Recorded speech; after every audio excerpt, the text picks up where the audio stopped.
تعصب کی اینک اتارو، انصاف کا چشمہ پہنو کہ جس نبی جو نبی اللہ کی عبادت سے پہلے جس دروازے پہ آ کے سلام کرتا ہو، اسی دروازے پہ نبی کی آنکھ بند ہوتے ہی ظالم کہہ رہا ہے کہ سیدہ علی کو باہر کرو ورنہ دروازے میں آگ لگا دیں۔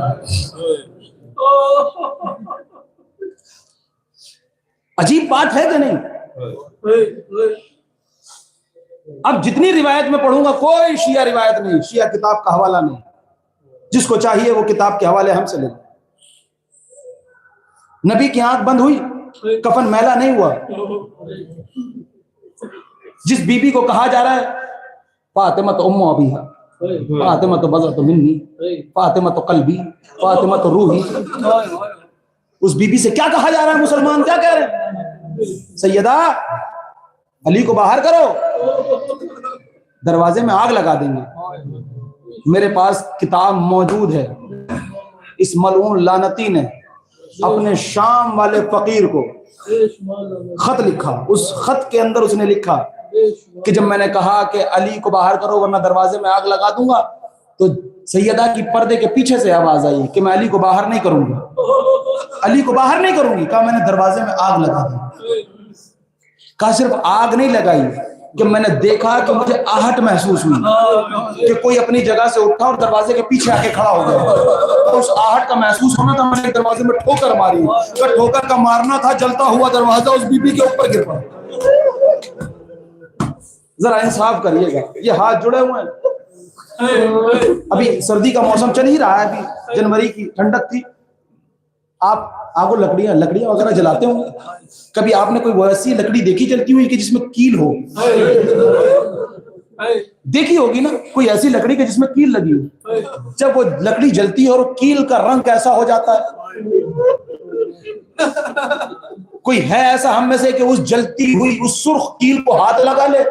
اگر ہاتھ غلطی سے لگ جائے تو چھالے پڑ جاتے ہیں، بہت دن تک اذیت رہتی ہے۔ ہائے سیدہ میری بیوی، ہائے ہائے وہ خاتون، وہ میری ملکہ، وہ میری شہزادی۔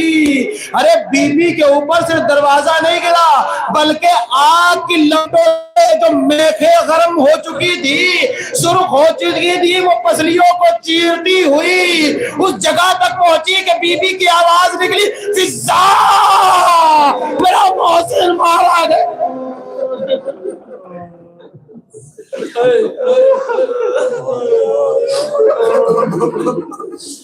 میرا محسن مارا گیا۔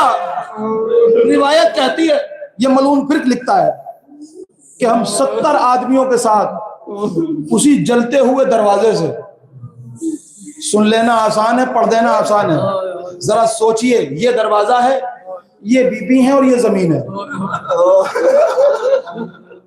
70 آدمی اسی جلتے ہوئے دروازے سے گھر کے اندر پہنچے، یوں علی کی گردن میں پھندا ڈالا اور کھینچتے ہوئے وہ 70 آدمی اسی دروازے سے واپس باہر آ گئے۔